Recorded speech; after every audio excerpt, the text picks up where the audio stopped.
Hi, welcome to Pavani சமையல். இன்றைக்கி வந்து நம்ம எங்கள் மாடியில் வச்சுருக்கிற இதை பார்க்குறோம், செடிகளை பார்க்குறோம்.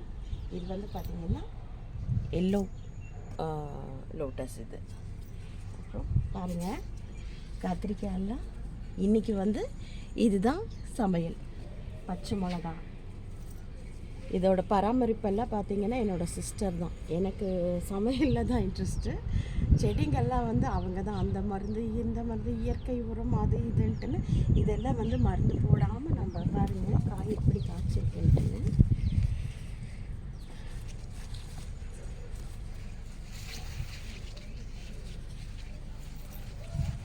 இன்னைக்கு வந்து இதுதான் அறுவடை பண்ணி சமைக்க போகிறோம். மல்லி பார்த்தீங்களா, மல்லி செடி. இது வந்து இருவாச்சி மல்லிங்கிறாங்க. ஃபுல்லாக பூக்குங்க. நிறைய கிட்டத்தட்ட ஒரு அரை முழத்துக்கே பூ வரும் அந்த மாதிரி. இது இப்போ எல்லாம் பூத்து முடித்து எல்லாம் இது பண்ணி விட்டுருக்குது லீவ்ஸ் எல்லாம். அப்புறம் இந்த குட்டி செம்பருத்தி,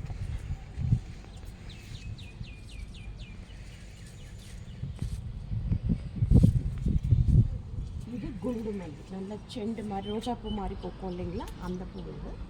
அப்புறம் இது வந்து ஆரஞ்சு பாருங்க, எல்லாம் இது விட்டுருக்கு ஆரஞ்சு. அப்புறம் இது வந்து ப்ளூ கலர், இதில் ஆரஞ்சு அண்ட் வயலட் இருக்குது, எல்லாம் நிறைய கலர்ஸ். இது வந்து நான் நியர்லி ஒரு 18 இயர்ஸாக இந்த செடியை வந்து நான் பாதுகாத்துட்ருக்கேன். எந்த வீட்டுக்கு போனாலும் ஆக்சுவலாக சொல்லுவாங்க, இதுக்கு நீங்கள் புது செடியே வாங்கலாமே. ஆனால் இருந்தாலும் நம்ம குழந்தைங்கள நம்ம விட்டுட்டு வருவோமா, அந்த மாதிரி வந்து நான் 18 வருஷமாக நான் எந்த வீட்டு மாறினாலும் அவங்களையும் சுமந்துட்டு தான் வர்றேன். இன்றைக்கி வரைக்கும் நல்லா பூத்துட்ருக்குது. இப்போ சீசன் கம்மி, மறுபடியும் ஒரு பூ அப்படி வரத்துக்கு முடிகிறதுக்குள்ளே நெக்ஸ்ட்டு பூ வந்துடும் அந்த மாதிரி. ஸோ இதுதான் எங்கள் மாடி தோட்டம். பாய்.